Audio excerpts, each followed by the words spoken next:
I'm doing some axle seals here on this Dana 60 cat axle.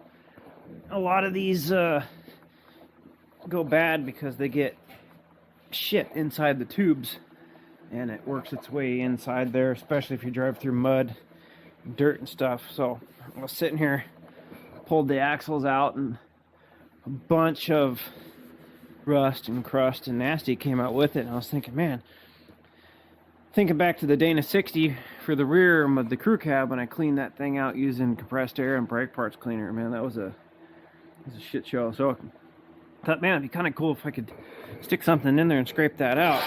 So I took a bushing holder, I guess, from a old shock, because I collect everything. That's the top of a shock mount, and welded a broken 9/16 socket to it, and take this guy, stick it down in there,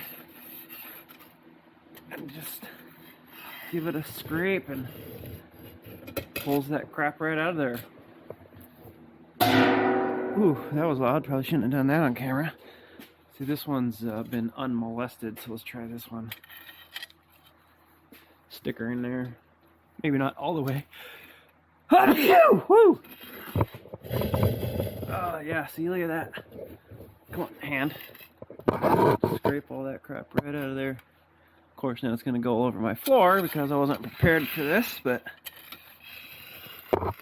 sorry, I'm not very good at this one-handed.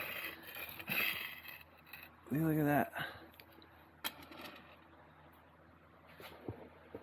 I really need to work on my cinematography skills here.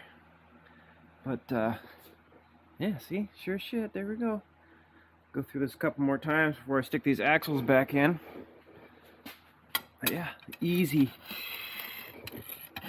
cheap, functional.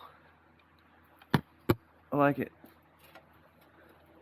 If only they made hookers that were easy and cheap and functional. It kind of defeats the purpose, but yeah, there we go. So if you're looking for something to do to clean this out, instead of trying to push it all the way back in and then out the housing like I did with the crew cab, that is easy peasy.